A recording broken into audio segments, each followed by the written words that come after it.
வணக்கம். இன்றைக்கி நம்ம பார்க்க போகிற சமையல் என்னென்னு பார்த்தீங்கன்னா, ஒரு சிம்பிளான தக்காளி கடையில் எப்படி செய்யலாங்கிறத பார்க்கலாம். பொருட்கள்லாம் ரொம்ப கம்மியாக தான் இருக்கும்.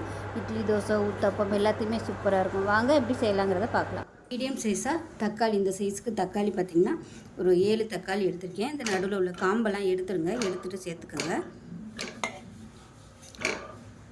இப்போ இதில் தண்ணி சேர்த்துக்கலாம்.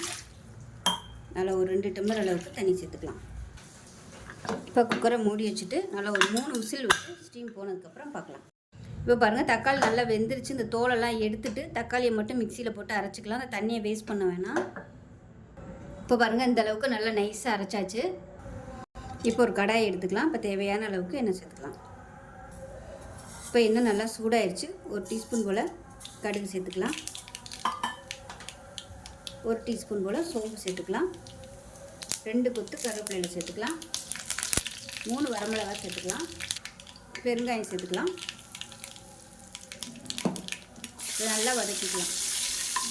வதக்கி வச்சு பொடியாக கட் பண்ண வெங்காயம் சேர்த்துக்கலாம். பெரிய வெங்காயம் சேர்த்துருக்கேன். இதுக்கு பதிலாக நீங்கள் சின்ன வெங்காயம் சேர்த்திங்கனாலும் நல்லாயிருக்கும்.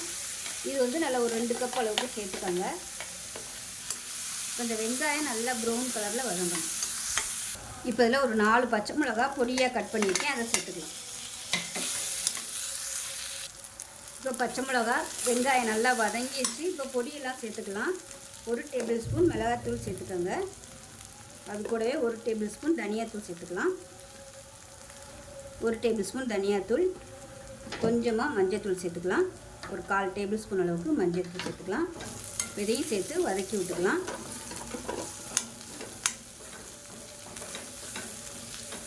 இது எல்லாத்தையும் நல்லா வதக்கியாச்சு. இப்போ இந்த ஸ்டேஜில் நம்ம அரைச்சி வச்சுருக்க அந்த தக்காளி சேர்த்துக்கலாம். நான் மிச்சம் இருந்த தண்ணியும் இதோட கலந்து வச்சுருக்கேன்.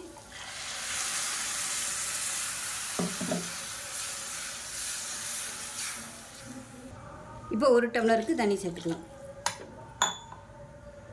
கொஞ்சமாக உப்பு சேர்த்துக்கலாம். இப்போ நல்லா கலந்து விட்டுக்கலாம். இப்போ நல்லா கலந்தாச்சு, கொதிக்கட்டும்.